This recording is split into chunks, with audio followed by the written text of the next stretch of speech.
tumuran. Naami din ni karon sa Malagos Garden Resort. Naami din ni sa room. And I think this is the best place para mag-film because the lighting is so good. Later, I will have a tour. But you know what? Malagos Garden Resort is definitely one of the best places to visit when you are here in Davao City. Educational, recreational, tananana, ano din. And mind you, kahit ako ngayon ko lang din nalaman na may mga rooms pala ang Malagos Garden Resort. So this is where we are billeted in. I forgot the name of our room, but I'm gonna put here on the screen yung pangalan ng aming room. You know what? We deserve this kind of staycation because sa lahat ng mga nangyayari ngayong quarantine, I think we deserve a break. We deserve some time to recharge.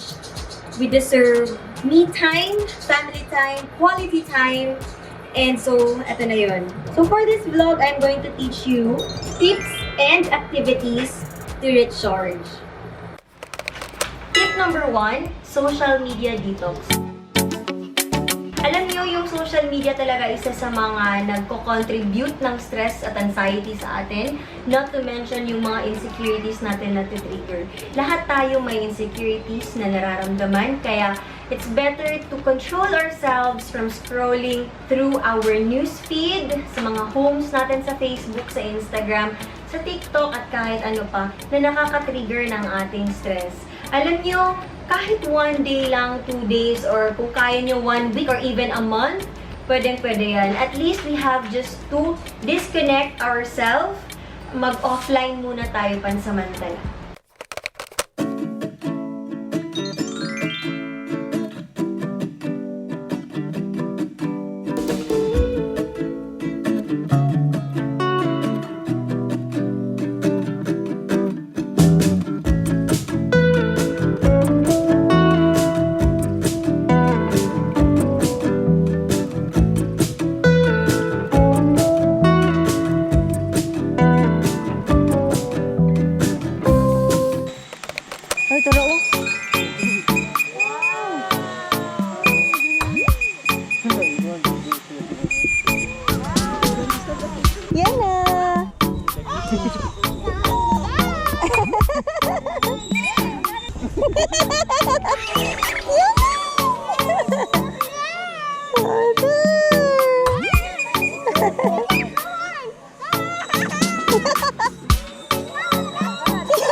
So this is the time where they feed the raptors here.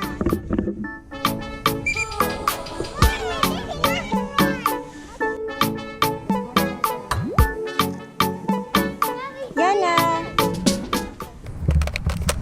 We are now here at Chocolate Museum. This is the first in the Philippines. Dito makikita lahat ng mga impormasyon tungkol sa cacao. Kagaya nito, cacao flower, cacao leaves, cacao fruit, cacao tree. At dito rin natin makikita kung paano talaga ginagawa yung mga tsokolate. Like this one. Paano nila hinarvest hanggang sa fermentation and drying.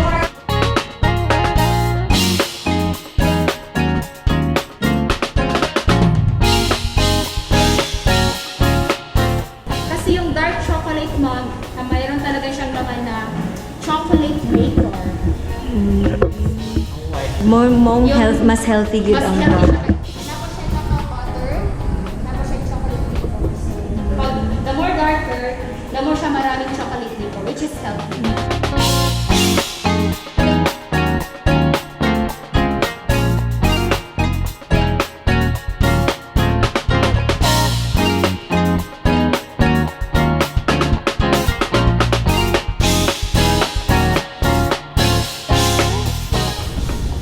Sa Chocolate Museum na apod siya gwapo na siya nga idea actually na ang different aroma of chocolates na ay spicy, vegetative, floral, caramel, earthy, nutty, and fruity. Of course, ako ganahan ko nag-isip pa dyan. Let's try the earthy.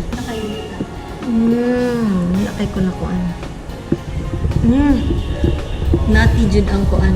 Close to my heart di ay. Ang caramel.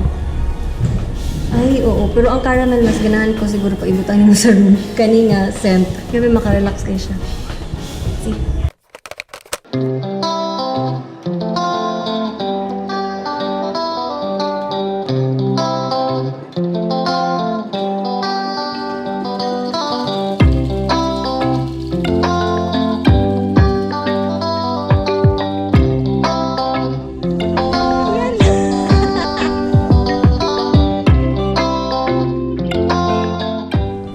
So, dito sa Butterfly Sanctuary, dito sa Malagos Garden, supposedly there are 20 plus varieties ng mga butterflies dito sa Butterfly Sanctuary sa Malagos Garden Resort. But then, since hindi summer ngayon, nasa 1 to 2 species lang muna or varieties lang muna ang nandito, like this one.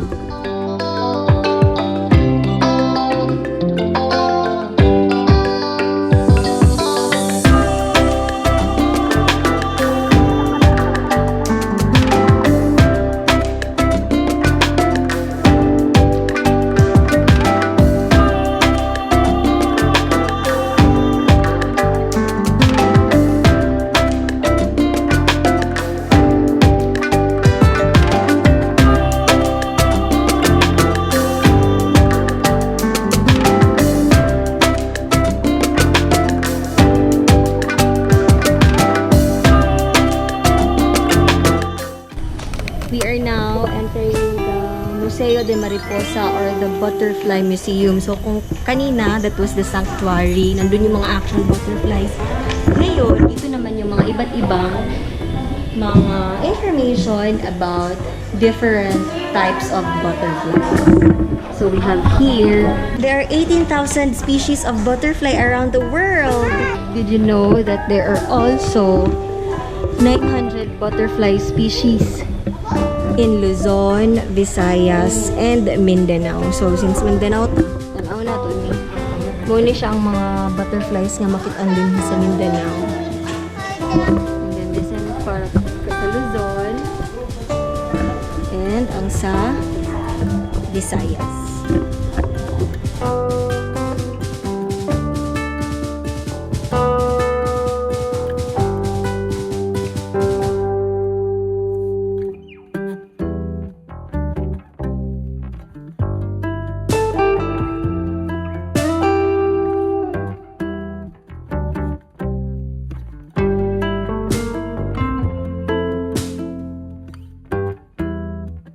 Break muna tayo sa tour. I have here Mamira. Siya ang licensed tour guide dito sa Malagos Garden Resort.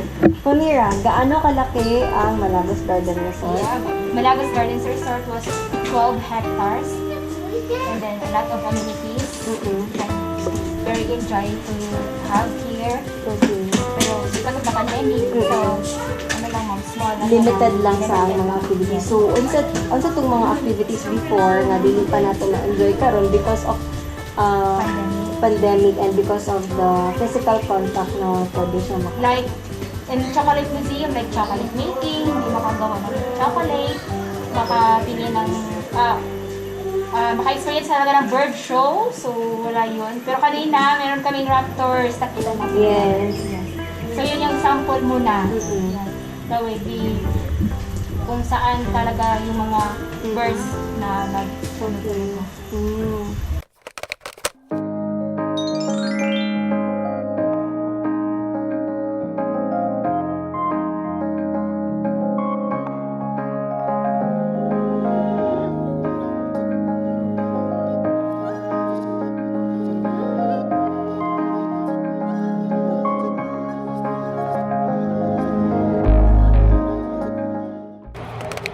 Hi, we are back here in our room. While we are waiting for checkout, let me do some recap first. Why birding activity is important para mawala yung ating mga stress and eventually nakakatulong siya sa atin para maibsan yung anxiety natin. First is its connection with nature.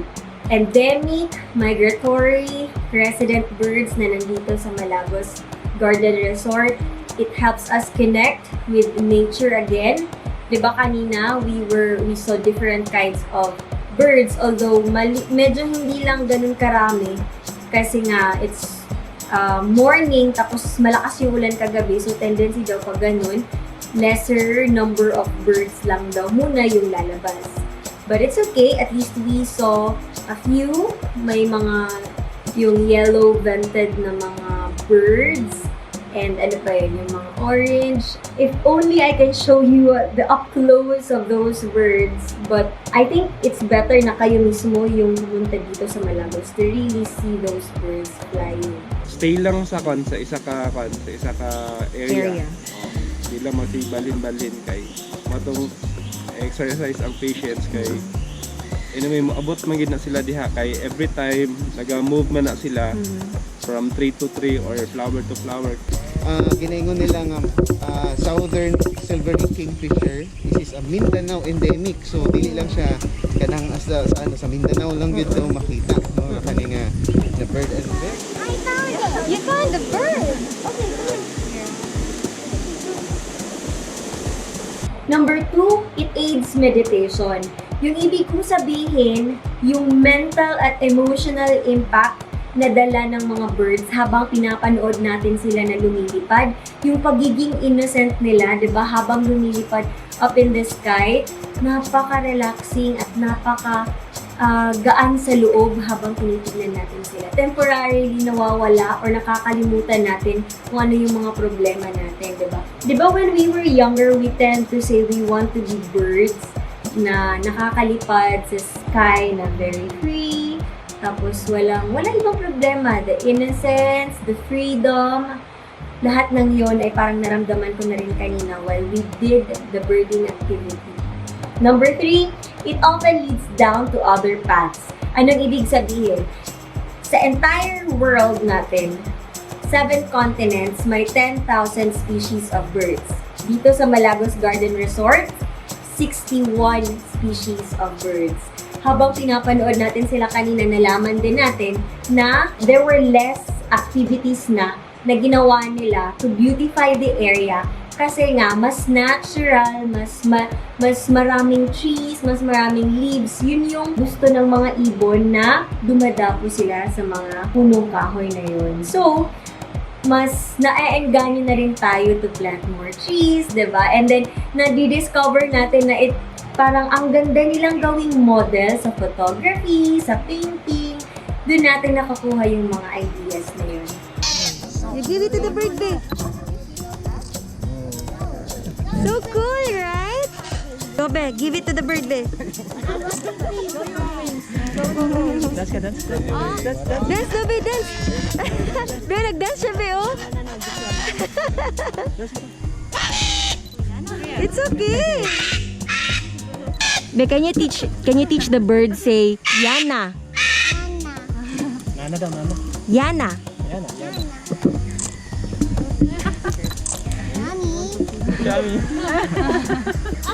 Yummy.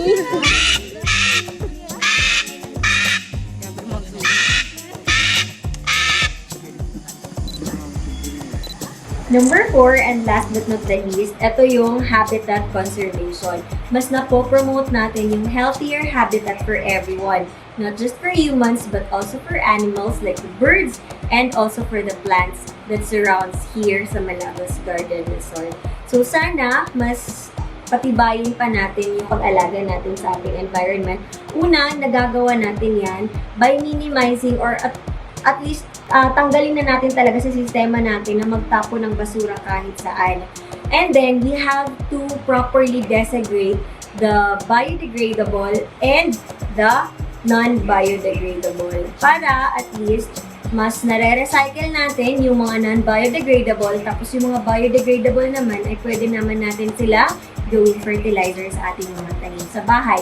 We can also start that by yung kung eto maluwakang forest talaga yung nandito sa Malagos, 'di ba? Pero tayo may mga mini forest din tayo sa bahay, lalo na yung mga plantita and plant moms na katulad ko. Mahilig tayo dyan. So, it's a good step na we are purifying the air by collecting plants. And dyan nagsisimula lahat yung connection natin with the nature. But, parang hindi pa rin yan napapantayan yung yung level ng relaxation na hatid talaga or dala talaga sa atin ng nandito talaga tayo, connection with the nature. Gaya nito, napakaganda ng aming view dito sa aming kwarto, ang dadaming mga plants, different kinds of plants, parang sabi ko sa sarili ko, ito yung totoong plantita. Pag nandito ka talaga sa bahay, pag nandito ka talaga sa room namin, nararamdaman mo talaga na you are one with nature. So thank you so much Malagos Garden Resort for this opportunity. And I'd like to say na kahit papano ay nakalimutan ko talaga yung work temporarily. As in, parang, I always check my phone kasi nga, this is how we communicate with the people here. Hindi naman pwede na pabayaan ko siya, diba? But at least, na-minimize ko yung social media activity. So, isa pala yan sa mga secret para hindi mo talaga ma-open yung Instagram, Facebook, YouTube, Twitter, or whatsoever na mga social media accounts na meron tayo. That's by involving ourselves sa mga activities with nature. Hello. Part of your relaxation is also to enjoy good food. And speaking of good food, we are now here taking our dinner sa View Deck. Hi, Dad. How's the food? We have here the pizza, pork humba, and sinigang na isda. And yan is and of course, ito yung, diba, yung pizza na tatak Malagos talaga. So if you miss pizza na from Malagos, ito na.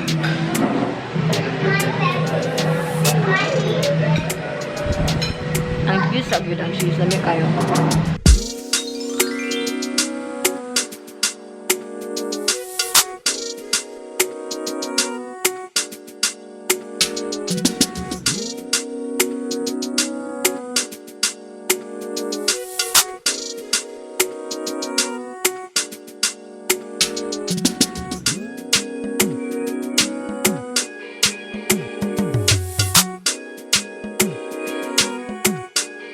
One, and then you eat.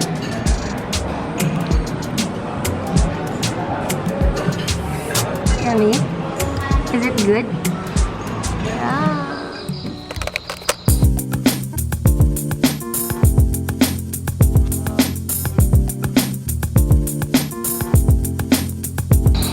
Hi! I am presently here sa Lanay ng aming room kasi nagta-transfer ako ng mga files, mga videos namin kanina. Pero at least, diba, may backup tayo in case may mga di natin ini-expect na mangyari. Napaka-refreshing at relaxing ng aking work area here. Although ako napakangarag ko na, ako na-freshen out, na-change lang ako ng gamit. Very easy. Diba? Natural music. Di ko na kailangan ng music from Spotify or YouTube Music kasi natural sound of nature. Relaxing and I don't feel like I'm doing anything wrong.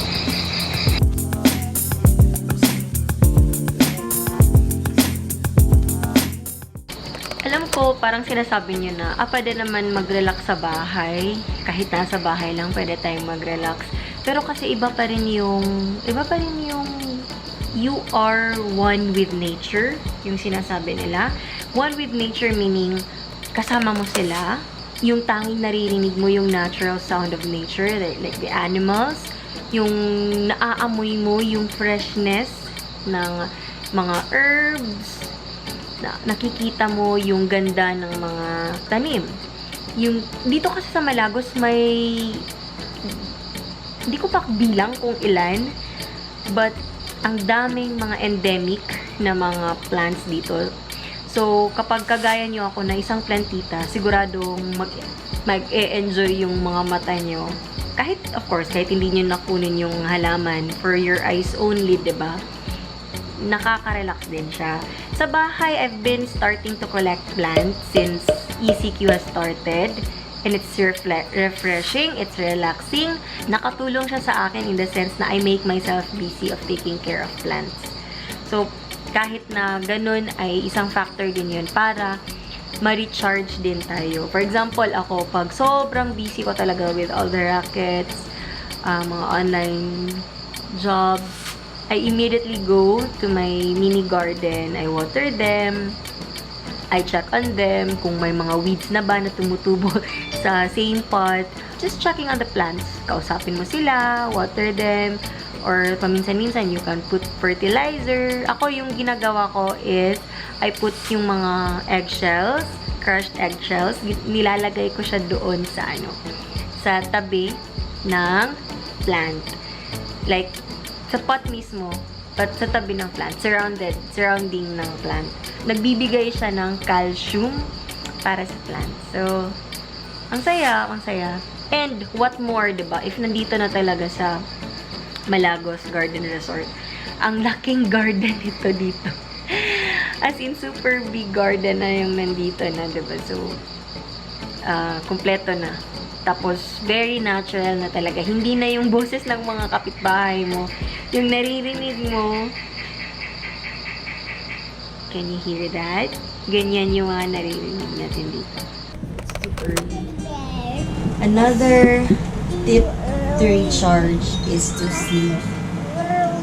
Get enough. Oh, I'm not going to disturb you. Sleep. Just sleep. Sleep. Okay? So yeah, we are bed sharing and it also helps sa brain development ng mga bata when you share beds with them. Okay. Sleeping yet. Good night. Good night. Good night. Good night. Good night. So, thank you so much. And I hope, guys, na nakatulong ang video na to para sa inyo. I hope yung mga kids na nanonood din ito ay may mga natutunan din na bago about how we are going to conserve and preserve Mother Nature. Until our next episodes, guys. See you next time. Bye!